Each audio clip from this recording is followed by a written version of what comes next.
Welcome to the Rasslin Report. This is episode number 1 with my guy Jonesy Chats Wrestling. How's it going, Jonesy?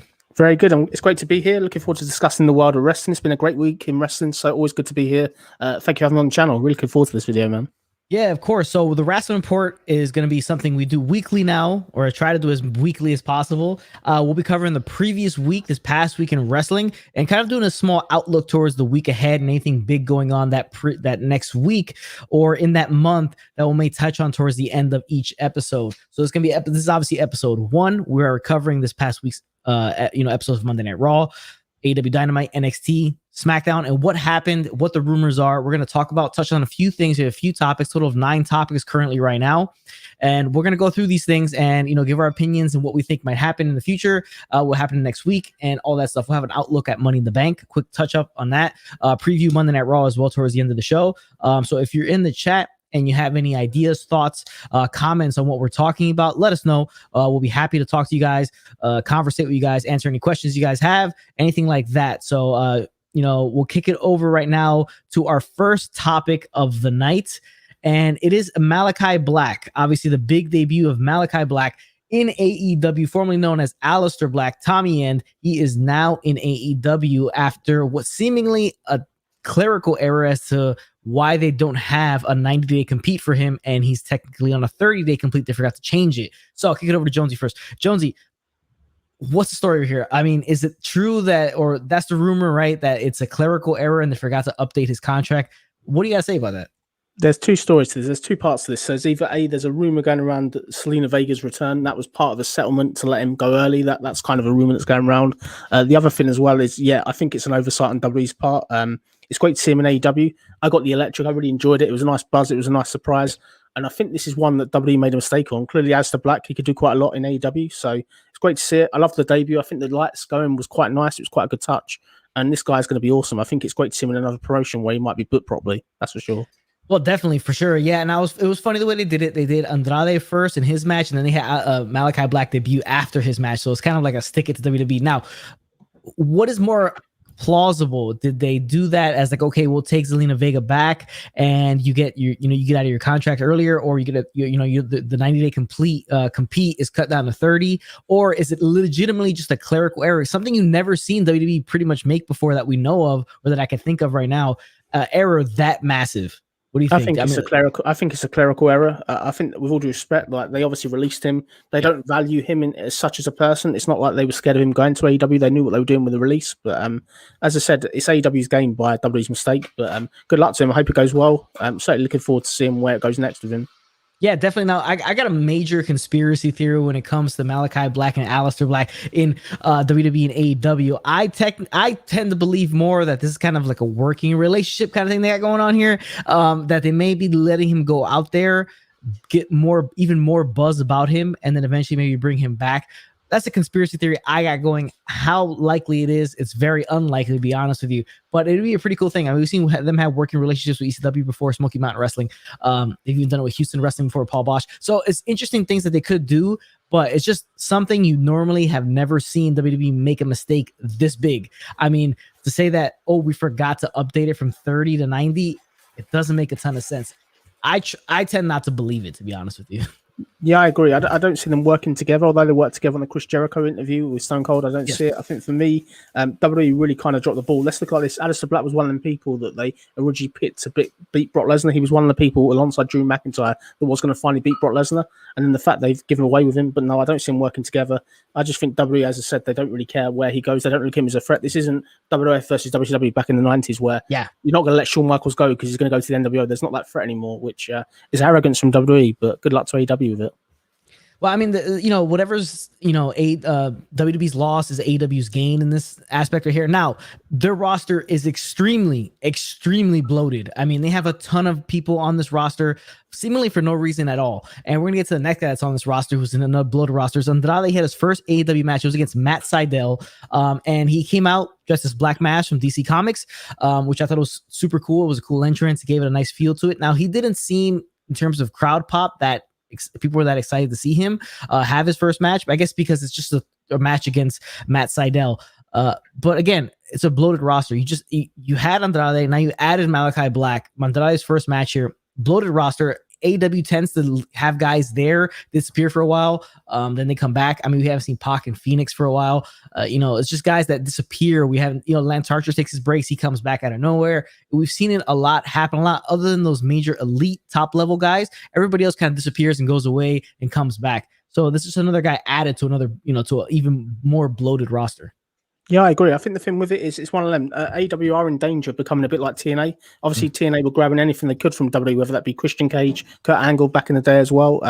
For me, Andrade is a great in-ring technician, so that's a sensible kind of signing. But I question pairing him with Vicky Guerrero. The kind of cool factor we had with him previously with Selena Vega is kind of gone. But let's see what he does. But it is an addition to a stat roster, that's for sure. Definitely. Now, yeah, I'm not a huge fan of him being with Vicky Guerrero. It kind of takes away the badass look of him and the feel of him because he's with a kind of a comedic, manager in Vicky Guerrero, especially the match you just had with Nyla Rose, the tag team match, against Britt and Rebel. So it doesn't make a ton of sense. Really quickly, get to the comments. Silk, hey fellas, the fact that they had to call Buddy Murphy too to check his release clause. Yeah, I saw that too, Silk. I saw that same thing. They asked Buddy Murphy said that they asked him kind of like they called him just to check on his release to see if it was 30 or 90. I mean, dude, I don't know, man. I can't believe it. Like, I honestly can't believe the lawyers at WWE, the guys who control the contracts, would actually make a clerical error like this. But shout out to Silk because I saw that too earlier this morning. Noob and Co. Hey everyone. Hey Noob and Co. How's it going? I like that new look for Andrade. The black mask looks awesome. It does. It is very, very cool. It's a cool thing. I always like guys who do grandiose entrances and add, I'm a big fan of the robes, the big extravagant robes guys wear, like, obviously Flair and Bobby Roode, guys like that. Like, I love that kind of stuff. I love the flash, the flair of an entrance. I like Cody's entrance. I mean, people kind of hate on Cody because he gets this big, massive entrance, but that's the whole point of professional wrestling. The character. Yeah, I agree. You got to have a bit of show business. You got to have a bit of drama. Look at the entrances back in the day; they were so important. And with the crowd back now, the crowd are going to feed off it. I just think we need Andrade to go that little bit more like a heel, be that more arrogant. But where the long-term story aim for him is, I don't know. Do we see this guy facing Miro down the line? I don't. I think it's going to be one of them where you're probably looking at him versus Darby Allin maybe in 3 or 4 months, which it might be a good match, but it's not going to be for a title, unfortunately. Yeah, he's called out both Miro and Kenny Omega recently, right? Like, since this is a debut, he said both these guys need to watch out. Now, Jonesy, quickly, book him his next 3 months in AEW. Book his next 3 months in AEW. Yes. He's obviously going to win. The problem with AEW, as you said, there is a floating roster. I expect that he will just pick up wins over members of the Dark Order, just for the sake of getting wins. None of them will probably count.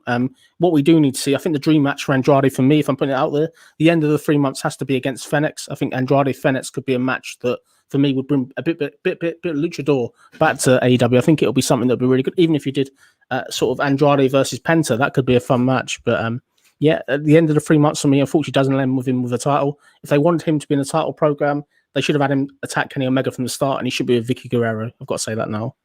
Makes total sense. I do agree with you. I think it'll be kind of a meandering 3 months for him. And then maybe down the line when we all start complaining about Andrade being over there and how they've been booked, just like we did with Miro with the whole best man stuff, they started to kick it in gear and we started getting better stuff out of him.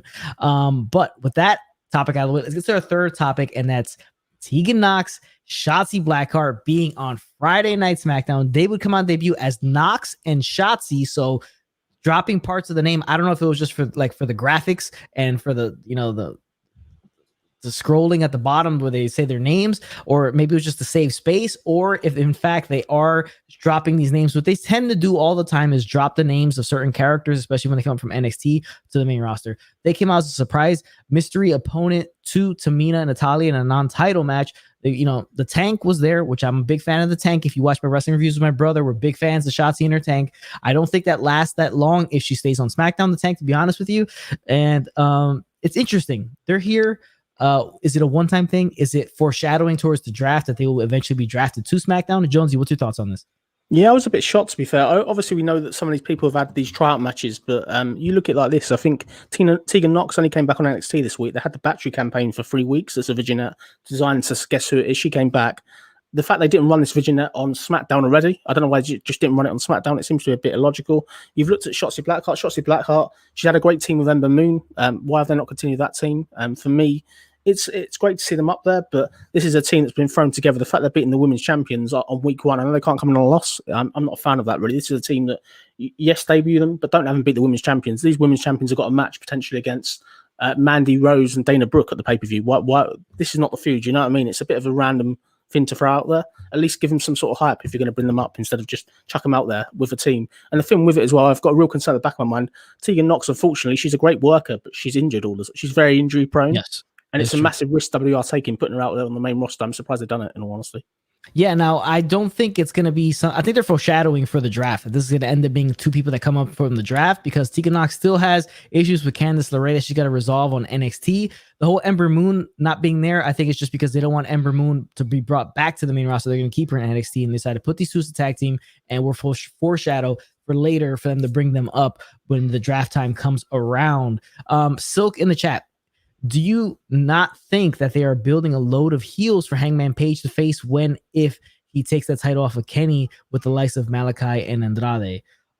If the optimist in me says yes, but the way AEW tends to function with the amount of guys they have on their roster, this could all be just one-off quick feuds that they get done with, and they just guys disappear too much. For my taste, it's just gone way too much in the era that we're in now. You can't have so many guys off TV.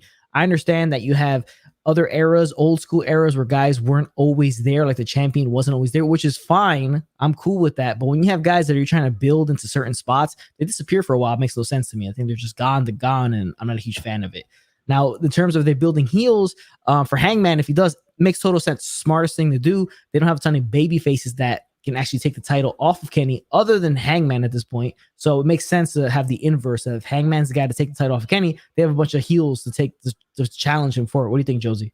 I think you made some great points. I think it's a great comment from Silk as well. I think, yeah, that would be quite logical. If AEW doing things logically, then yes, that would make total sense. The problem is if Kenny does beat Hangman, where do they go next? They can't have Malakai or Andrade against Kenny. They're not going to do heel versus heel probably, but it would kind of make sense. I think Hangman Page versus either one of them two would be fun. But you don't want to put Hangman Page against Malakai a month after, because Malakai will have to lose. And I think you can't take the belt of Adam Page on the first pay-per-view after. I think it's a real tricky one. We need to get these sort of challengers that are really they're competitive, yes, but they're not going to get the belt. I think we need to get some regular challengers in AEW that can at least test the champions, if not to win the belt. But for me, yeah, I think Hangman Page has got to win it. If he doesn't beat Kenny Omega, where do they go next? This is one of the things that's going on now, where he can't be beat, which is it's fun. It's a fun storyline. Don't get me wrong, but there's got to be an end game to that. There has to be, but does he lose having the other titles as well? Like, does he lose the Impact titles first and then loses the AEW Championship, or does he lose the AEW title first and then eventually lose those Impact titles? I think he's got to lose the Impact title first. I don't know whether Sami Callihan next Saturday at Slammiversary is the one to do it. I really don't know. But for me, we've obviously said on other streams as well, the booking of Impact Wrestling and AEW hasn't been particularly competitive. But for me, yeah, I don't know. It's one of the things. If Kenny does retain the belt here, as we said, where does it go? There's nowhere else really to go unless you're going to bring in somebody else off the 90-day releases that's been released again. I don't know who you'd bring in. Maybe bring Braun Strowman or somebody. I don't know. I don't want to see that, but maybe they can do that. But for me, I think, yeah, this is the one chance for Kenny to drop the belt. I think Hangman Page has been built up brilliantly. Now, so the most likely the title switch will happen in All Out. I believe that's the next pay-per-view for AEW. Yes, that match is definitely set. Yeah. If that's the case, he can't take on the likes of Malakai or Andrade after he wins because they've only been in the company for such a short amount of time, and they'll end up losing, and then it'll be that same kind of thing. What happened with Brody Lee? What happened with Lance Archer? Yeah, they come in, get Brian Cage. They come in, get a hot shotgun push, immediately lose because they obviously weren't going to win because they just came to the company and disappear. So that's what's going to happen to them if that's the case. Yeah, just push Malakai for 3 or 4 months before you have this match against Hangman Page. Yes. At least at that point, and then if he does lose, he's got the good of 4 months behind him, rather than just, oh, we've got this push. He's unbeaten in AEW. Oh wow, he's lost this match now. It's just like, where do they go next? Really, that's the thing. Yeah, it's tough to book if you got guys that just showed up there. Noob and Co. I'm looking forward to seeing Shotzi, Blackheart, and Tegan Knox on SmackDown. So am I as a tag team, because if they book them correctly and if they don't shorten those names, that's my main thing. I'm just not a fan of shortening the names. No, I agree. I think they're great wrestlers. They're great technicians in the ring. So I think as long as they're treated right, I just think optimistic. We're really hoping they're treated right. But the fact they drop names already, it's they always change stuff. Whenever wrestlers come up from NXT to WWE, they always change stuff, which I don't get why you'd fix something if it was broken, really, in all honesty. Well, it feels like Vince, even though NXT is his because he's the chairman and chief of WWE, he still feels like it's not really his. So it's Triple H's more of an idea. So he has to mold it into his own kind of creation as they come up. So it seems like Nubico. Speaking of baby faces, there are too many baby faces in both Money in the Bank matches this year. Yeah, it's more of a heel thing, right? Like for me, Money in the Bank tendency is for it to heel to win it because it's a heel tactic to cash it in. For people to babyfaces have to cash it in beforehand. Like, oh, I'm going to challenge you to this Sunday's pay-per-view. I'm taking that match. I challenge you like that. Heels guy is supposed to gives you the most out of it, the most bang for your buck out of the Money in the Bank contract. He comes in as when the champions beat to kind of take the title from him. Yeah, I've got to say though, I think it's a fair point by Noob, but I've got to say it's the men's Money in the Bank briefcase this year looks fantastic. It looks like one of the best ever. It's a stat lineup. There are 3 or 4 people there that can win it, which is a really nice thing going into pay-per-view, having that question mark rather than it being obvious. And in terms of the women's match is a bit of a mess, but I'm a fan of baby faces. Let's look at it like this. Your champions at the moment are heels, so whoever wins this briefcase is going to be going against one of the heel champions, you believe, whether it be Lashley or Roman at some point. Yep. Makes sense. Yeah, that's why you would have so many baby faces in there. Makes sense. Yeah. Silk, early prediction: Kenny loses at Slammiversary. Kenny loses at Triple Mania, then loses at Hangman. All out. If he does, he's got to take. I heard he's dealing with some injuries right now. That's what I heard from Kenny Omega. I heard rumors about him dealing with some injuries right now. So if he loses that, just the kind of trifecta of losses there, lose all those titles, he's got to take a lot of time off. I would say 6 months away. Get healed up and get refreshed and come back. If he's going to lose like that, those are a lot of losses right there. What do you think? Yeah, I think it's sensible. Obviously, as you said, he is injured. There is an underlying injury, so they are protecting him, but he can't keep winning. So this is definitely kind of the spot. But I don't think Sami Callihan's the one, really. I think, in all honesty, I think you've got all these people that could come into Slammiversary that may be a bit more credible. Yeah, and then the Triple Mania, he's losing against Andrade there. If he loses that title, that's who he's losing against there. So it could be, could set up for an AEW feud as well if they don't lose the title yet. No Lara, who should be Tommy Yen's first challenger in AEW? I think it's just going to be Cody, right? That's just got to be. Yeah, I think it's got to be Cody Rhodes based on the build. It's either going to be Cody Rhodes or it'll be somebody like Lance Archer. They're the two. I think Lance Archer could be fun as well. But yeah, they're the two really for me. Yeah, right. No, thank you for your comment. Thank you for joining the stream. Let's get back to our next topic here. And it's something that you've been pretty vocal about, especially on Twitter. Toni Storm vignettes. This is the picture that we got here for Toni Storm's vignettes. And you said it had a very Adam Rose feel to it. Go ahead. Let me know let me elaborate on that. Okay, so let's break it down. So the positive first is it's great to see her get up onto SmackDown. She's been booked not particularly great on NXT TV recently, so that's a real great to see her up there. She's a fantastic worker. Then this is where we kind of turn it around.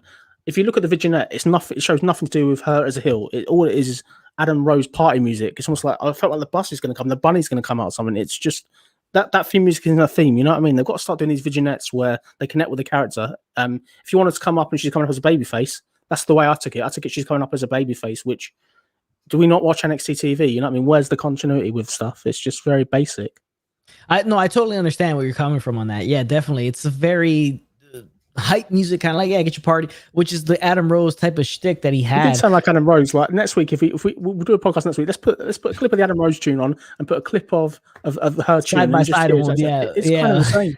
It's very similar. You're spot on with that. I just hope that they don't do it. No, they won't do it. She needs to come as a heel. She needs to be a badass on there, and I hope that's the way they end up booking her on there because they do need women in that women's division.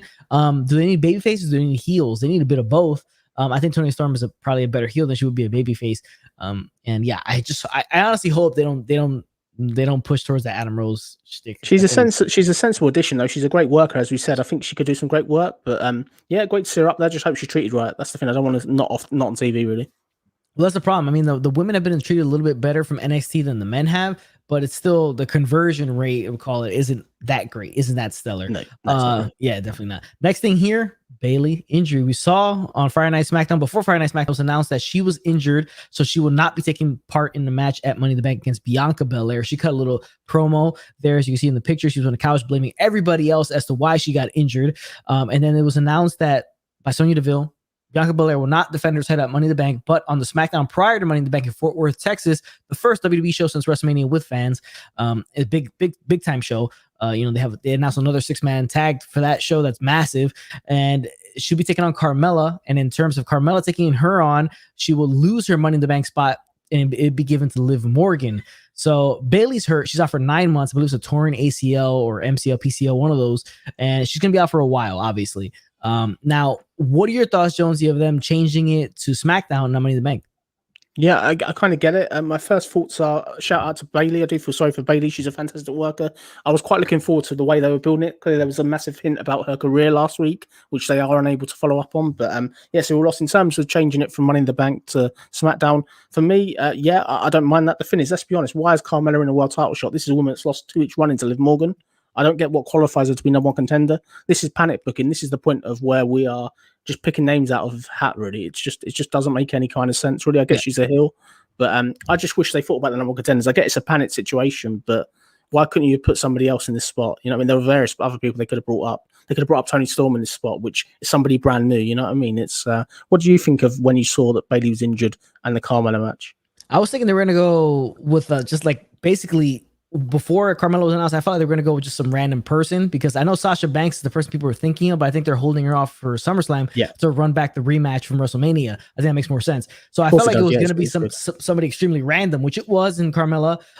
Now, but they don't have viable heels that are built up to get to that level because they focus so much on one person to challenge that challenger rather than one person and building up others to kind of rotate them in and out and kind of as soon as this one loses, you have the next person to come in. They don't really think that way. It's not long-term booking in that sense. So I was not surprised whatsoever. What I was surprised of was that they switched it from Money in the Bank to that Friday Night SmackDown. And it's not, I don't think it's going to be an event, right? Because I think the 6-man is going to be an event. 6-man is massive. The 6-man's been built up really, really well. We said before we went on there, the 6-man tag that's been announced involving Roman Reigns and the Usos and the Mysterios and Edge. I think that's been built really good. But going back to the subject, I think, for me, I get why they've switched it to sort of the SmackDown. This is the first SmackDown in front of fans in ages. It's a big time match, but for me, Bianca's winning, and I think the money thing to do really Bianca to win, and then you get Sasha come out, or you get a promo from Sasha or some sort of distraction. Sasha is due back imminently, so this is the point where we need to start getting this build to SummerSlam. Really, we're gonna have SummerSlam next month. It's one of the things where the only match they can do now is Sasha Bianca, so we need to start building that soon, really.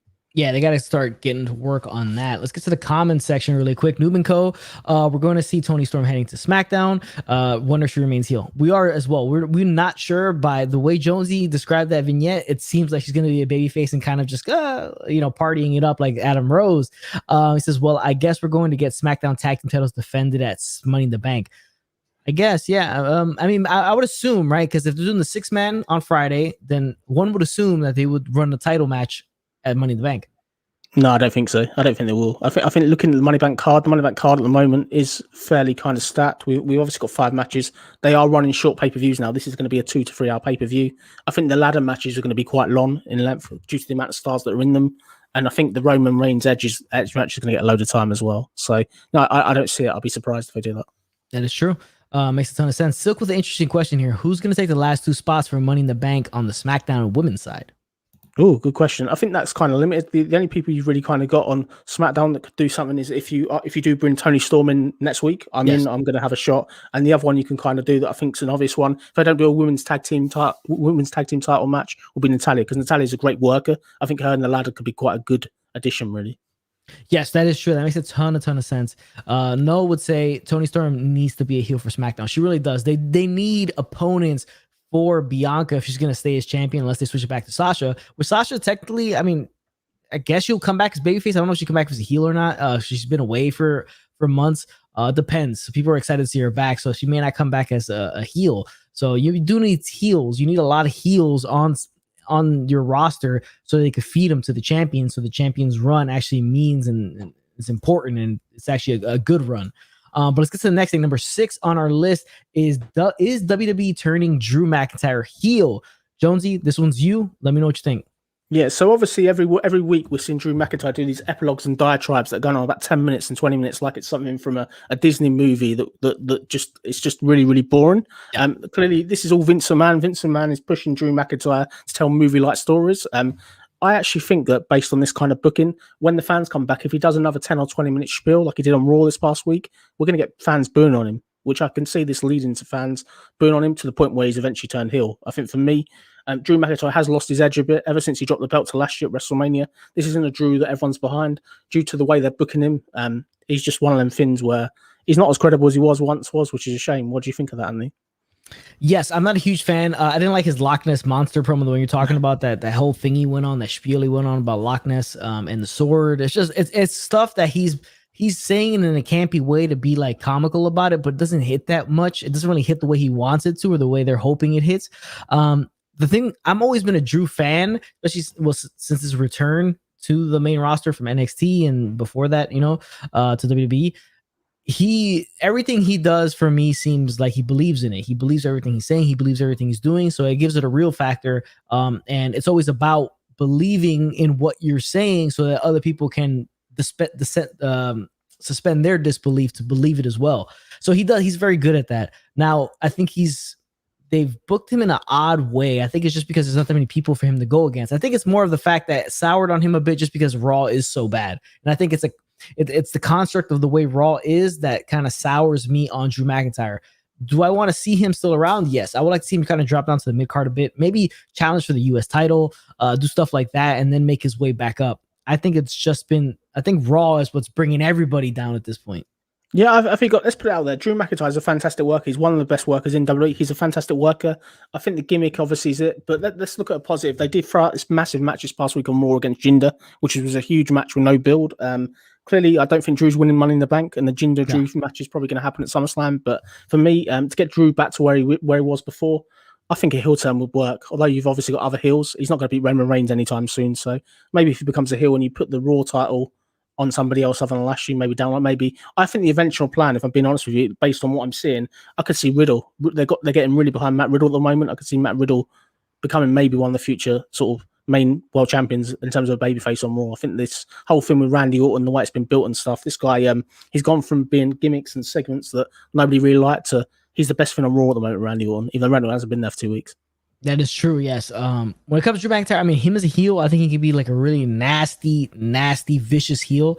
Would work out good. And then when he comes back to babyface, I mean, like I said, I always like everything he does for the most part, except these weird stories he's going into. It's not his fault. It's the fact that he's been booked to do this. Yes. It's the fact that Vince McMahon is telling him to do these promos. I'm sure if Drew had it his way, I'm sure the promos he would do would be far more entertaining. But yes, the fact let's not lose the basis. This is meant to be a wrestling show. It's meant to be a show that there's people that hate each other. There's meant to be actual animosity there instead of people talking about a Disney story from 20 years ago, 50 years ago, whatever it is, basically.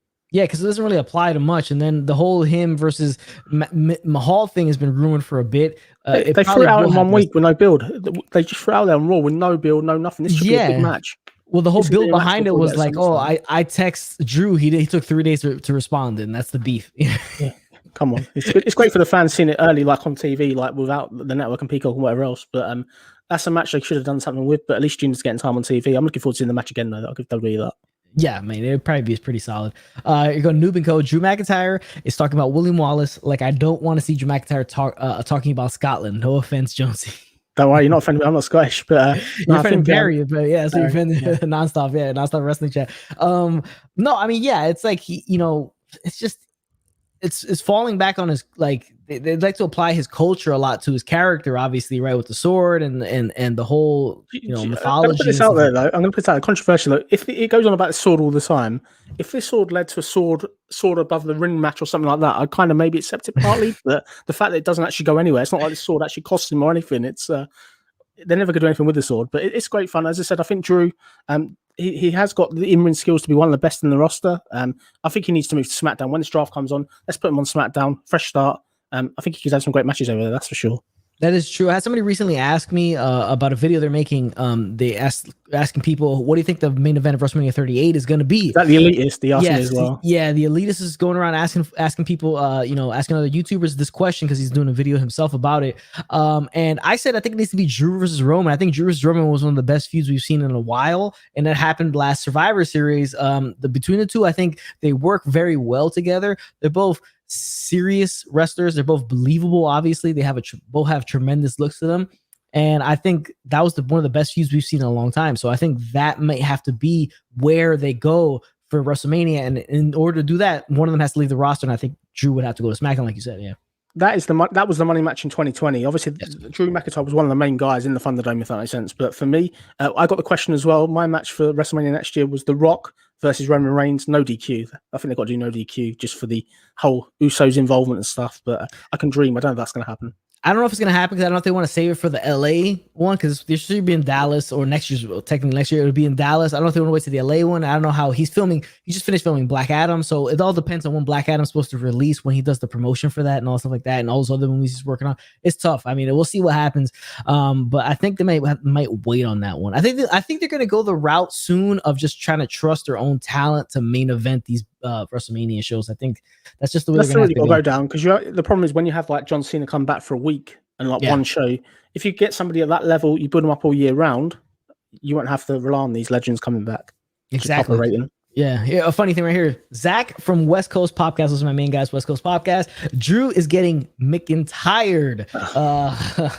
Solid wordplay there from Zach. Well done, Zach. I'm surprised. He is getting, it is getting a little tiresome seeing him in the same spot over and over again, where it's just not, because it's not that he's in the same spot, it's just none of it's really that intriguing to me. I don't think it's just the fact that he's just there all the time or has been there for such a long time, is that it's just none of it's intriguing, because I think guys can still be at that top spot for a while as long as what they're doing intrigues us. I think the thing that does it is the fact that Drew's constantly begging him for a title shot. Like, Drew's like, pour me. I lost the Lashley countless times. I need a title shot. And it's one of them things where you go from feeling sorry to him to just kind of despise him. You think, well, you've lost numerous times. Why should you get another title shot? Exactly, right? It's like, you keep losing. I mean, Noob and Co will go and say, if WWE turning Drew heel, then WWE needs to turn Asuka into a heel, because she's been randomly there with Naomi and in that feud with even Doudrop, a classic Doudrop.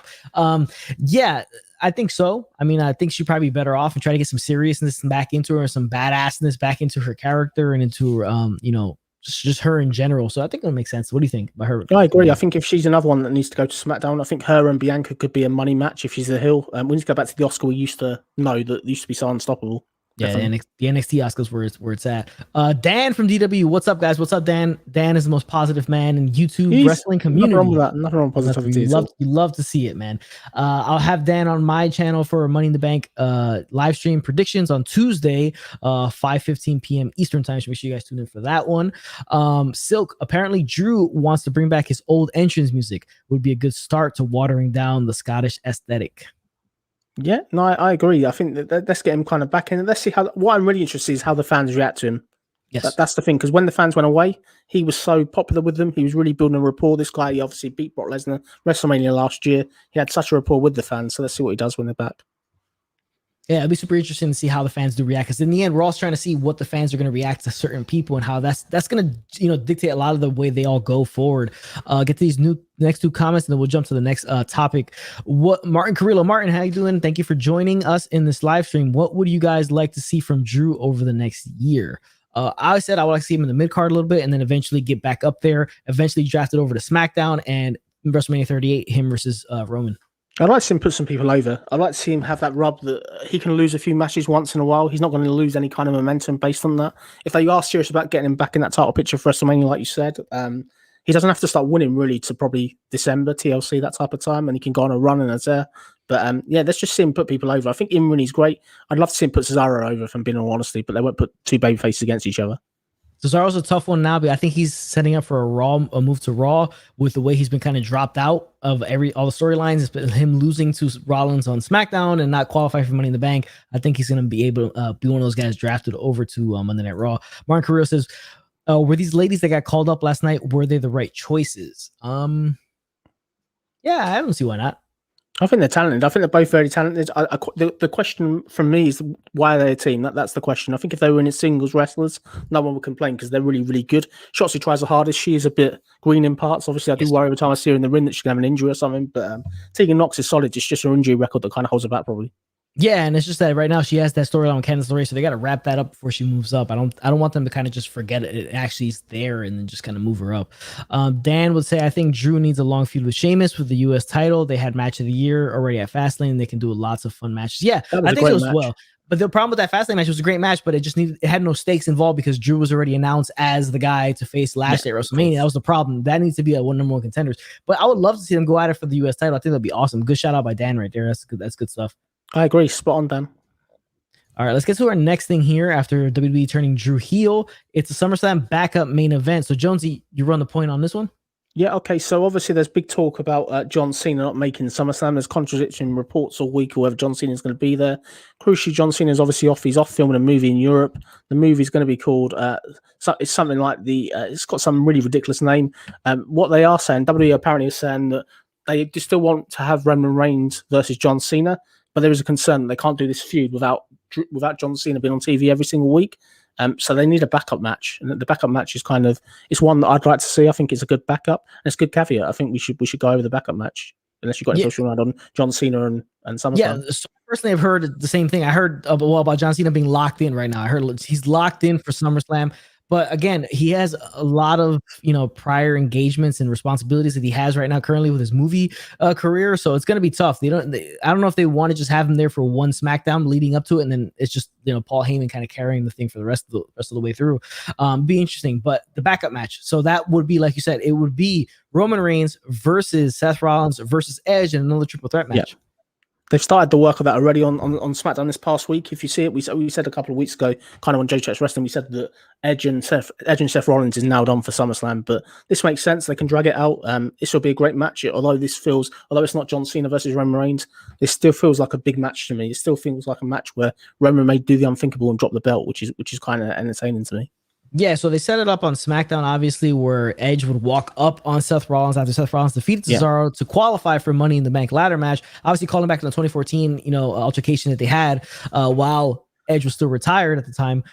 So yeah, they were obviously setting up for the singles match, and they can obviously have the backup already ready for the money. I'm gonna add another layer to that as well. And if Seth Rollins wins the Money in the Bank briefcase, that could be another element to it as well. To make it a triple threat. Exactly. Yes. That would make total sense. So he can cash in after the match if he loses again. Or not saying he probably would do that at the moment. But yeah, exactly. Or I mean, if you really wanted to go with it, you could set it up where, these guys are killing each other in the main event. Seth Rollins is one Money in the Bank. He cashes the same night, defeats Roman Reigns, or, and wins the title that way.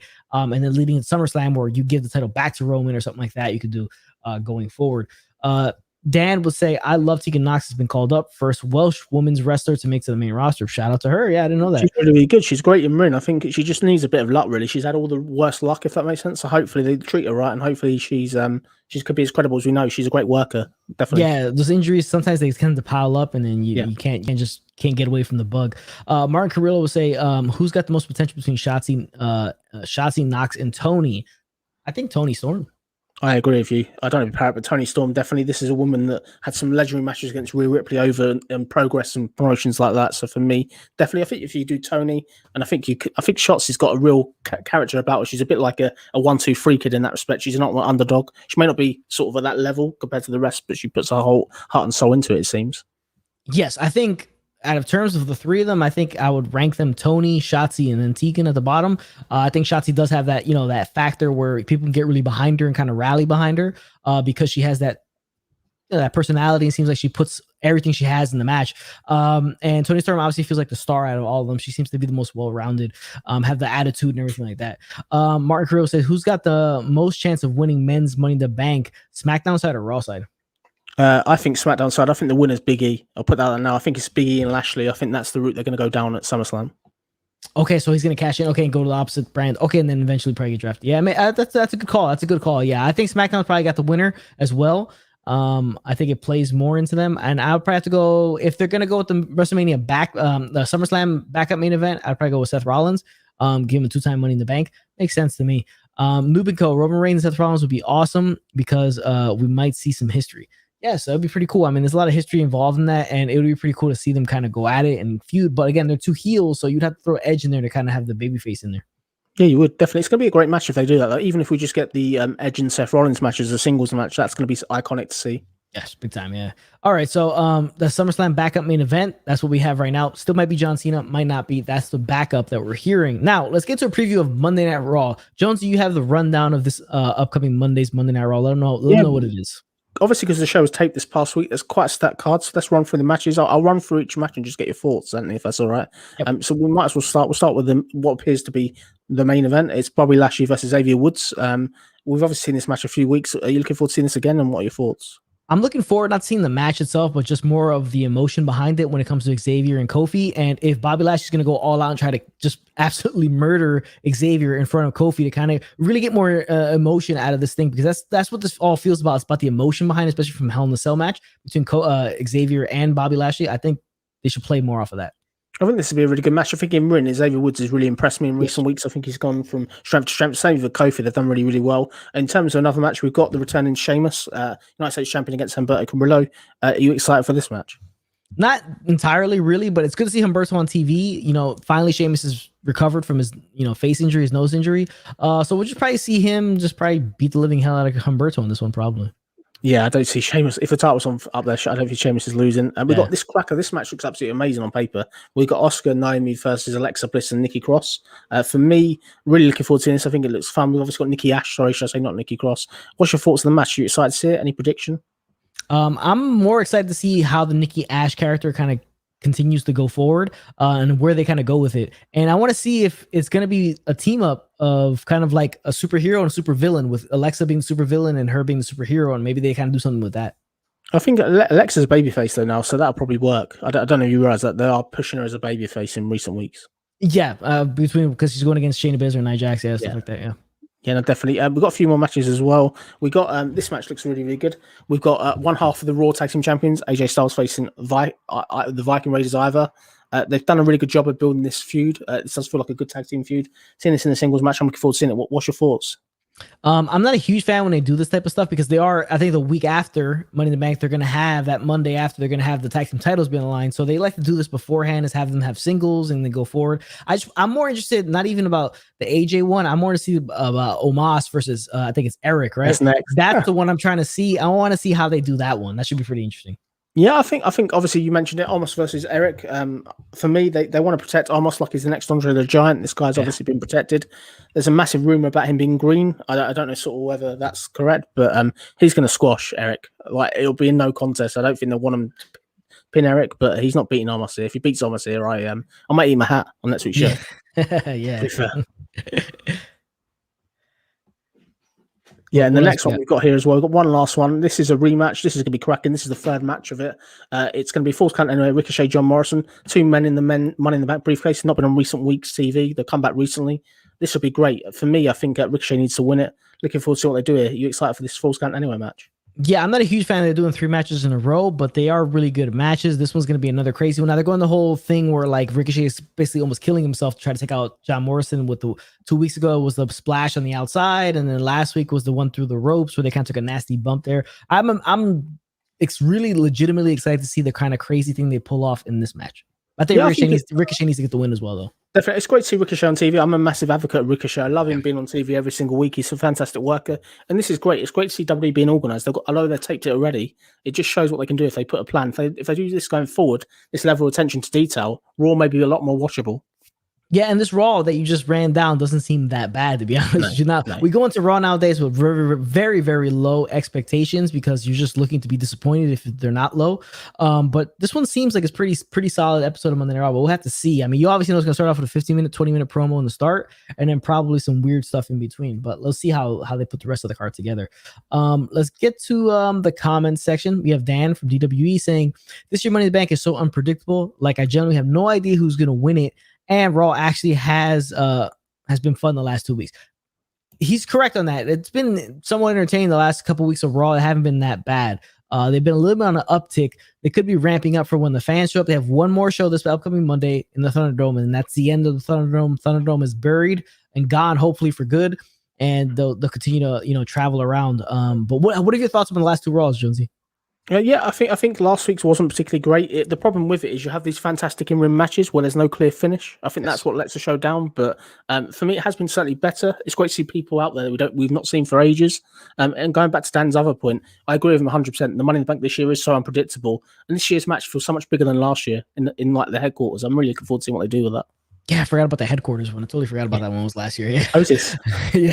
Nubenco, I definitely want to see some blood in that match between Woods and Lashley. Yes, that would up the emotion level of it, tenfold. If they were to do that and have maybe Xavier Woods a bloody mess as, MVP's holding Kofi back, and you get that emotion behind it because it'll make the match of Money in the Bank more meaningful. Special. Yeah, no, I agree. Hopefully they do some blood. It'd be good to see that, definitely. Yeah, it'd be pretty cool. We saw Cesaro get pretty bloodied up on SmackDown, so maybe they'll go with it. Martin Carrillo, WWE gotta have a full card for every WWE show, like pre-pandemic era, for people to be invested and also for people to go to the show. Makes sense. Yeah, it's a lot of sense. Makes sense. The pandemic era was very good in ring. Pre-pandemic, it seemed like it was going well before the whole pandemic. Thunderdome the whole pandemic kind of put a sour on everything. But in terms of the pandemic era shows, the in-ring stuff has been very well done. So hopefully they continue that going forward. So that become a trend of, you're going to get some good matches. So people want to go to the show to see these good matches. I agree 100%. I think in-ring is one of the best it's ever been. Let's be clear. In-ring, it's really, really good. I think where it sours a little bit is the rematch. Like rematches, I think there was a poll this week that was posted on Twitter where over 65% of the matches on Raw are rematches. It's kind of one of them things. If it's a hot feud, I know we had Rock and Stone Cold Austin match again, match again, match again. If it's two wrestlers that have got a serious feud, then fine. But please don't do rematches every single week. It just really kind of limits it down to what these wrestlers can do differently. Yeah, it hurts a lot when you do a ton of rematches. Zach from West Coast Popcast, no matter what, this Monday somehow, some way, by someone, the Thunderdome must be destroyed. I mean, who knows? Maybe they ended by collapsing the whole thing, like, obviously CGI worked and just collapsed the whole. It would be good. I'd love to see him do it, but I think Vince McMahon's too tight. I think he wants to save money. Like it'll cost too much money to smash a screen or something. Yeah, exactly. But, I'd be a fan of that, definitely. Yeah, but it'd be interesting what they get the use out of that stuff later on if they ever use those LED, those video boards ever again. Because a lot of stuff that would just go to waste. Maybe they could use it again in some type of form or fashion. Like, oh, you're not able to get tickets to the show, but you can still be there virtually, type of thing. Maybe. I think it's a good idea. Yeah, Noob & Co. I wonder if Asuka will turn heel in this fatal 4-way.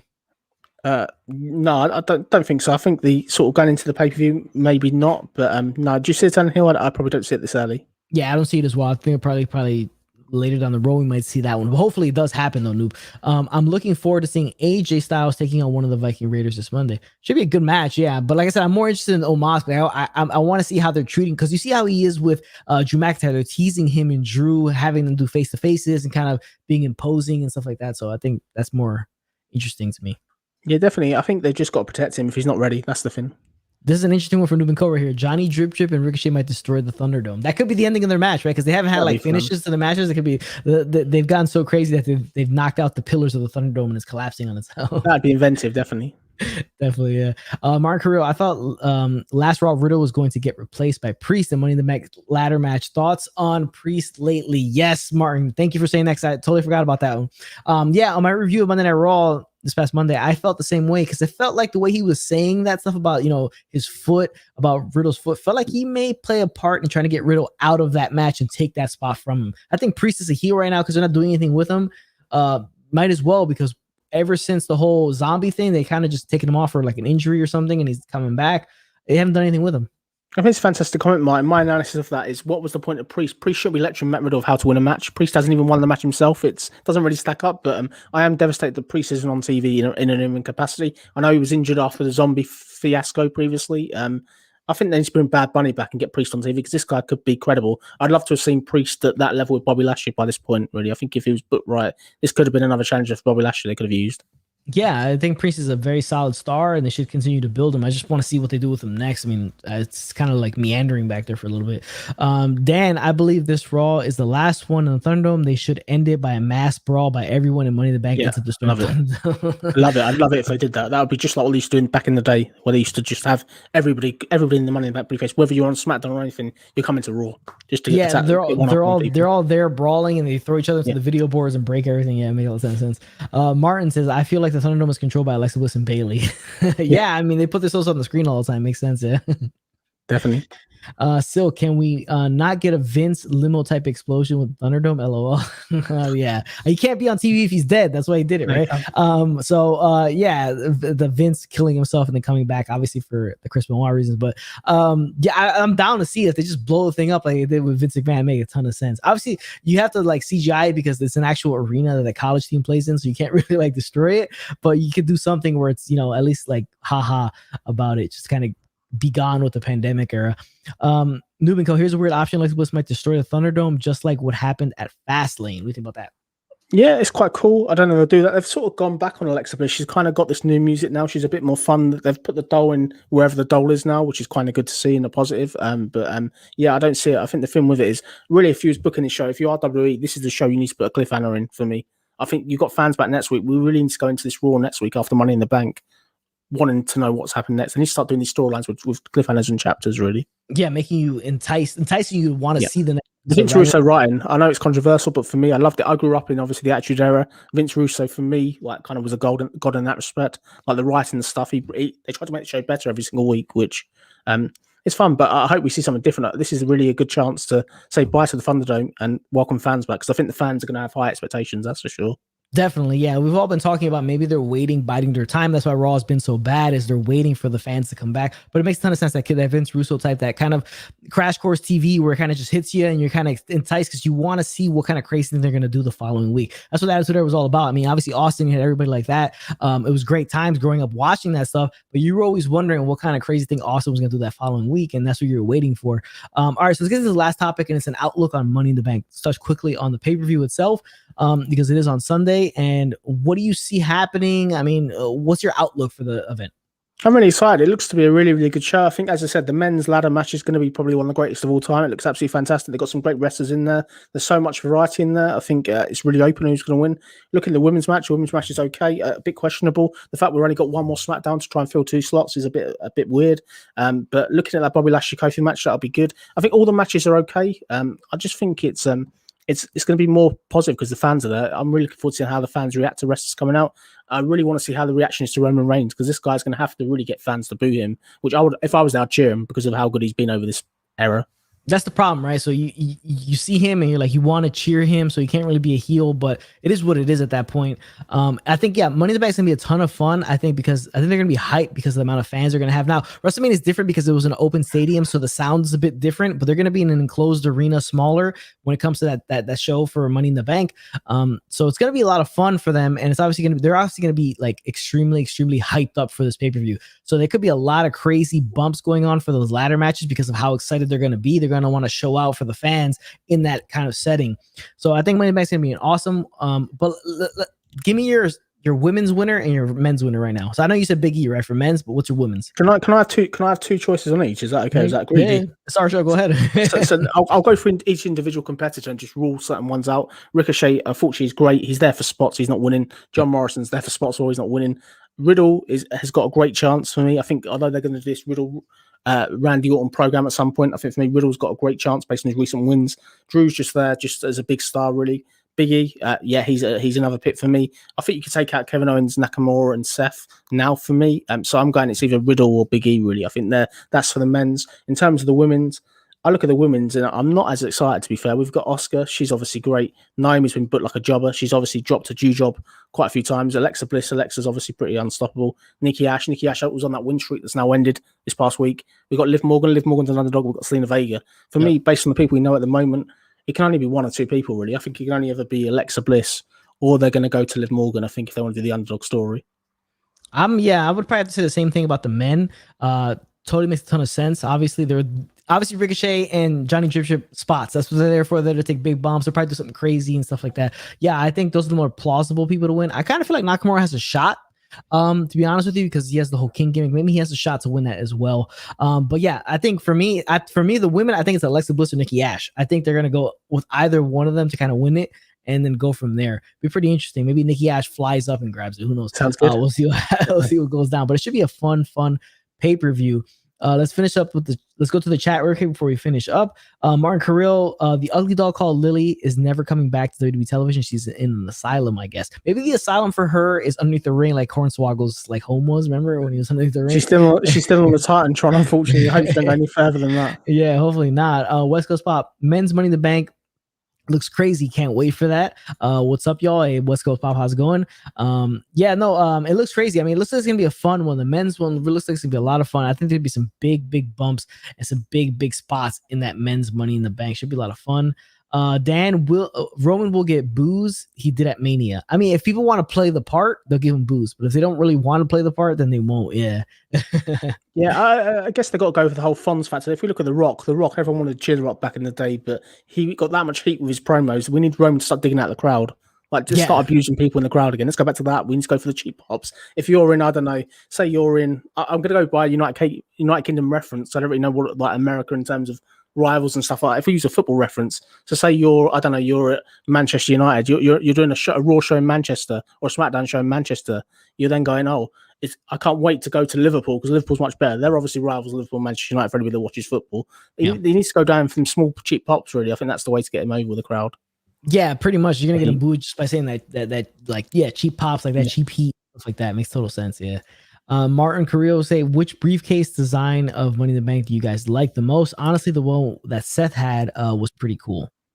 Yeah, I can't really say I pay attention, to be fair. I just think the green one is pretty iconic. I think they've sort of they use that one. That's probably the one for me.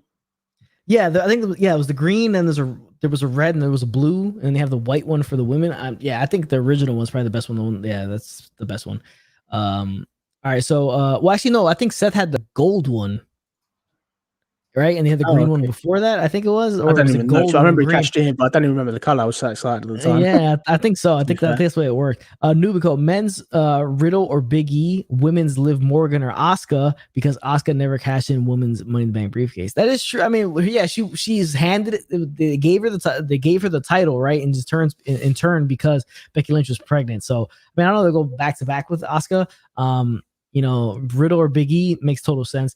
Liv Morgan, I don't know. I don't see it. I think it'll be just kind of wasted if he gives it to Liv Morgan. They got to kind of do this whole storyline. Sonya Deville's got to come back into the ring based on what they're doing this past week on SmackDown in the recent weeks. I think it just depends if Liv Morgan's the so-called Steve Austin really, and Liv Morgan and sort of Dana and sort of Sonya Deville is basically the Vince McMahon. It depends on what they're going to go down, but for me, Liv Morgan would be fun, but I can't see it. I think there's other people that win it ahead of her. Yeah, I think so too.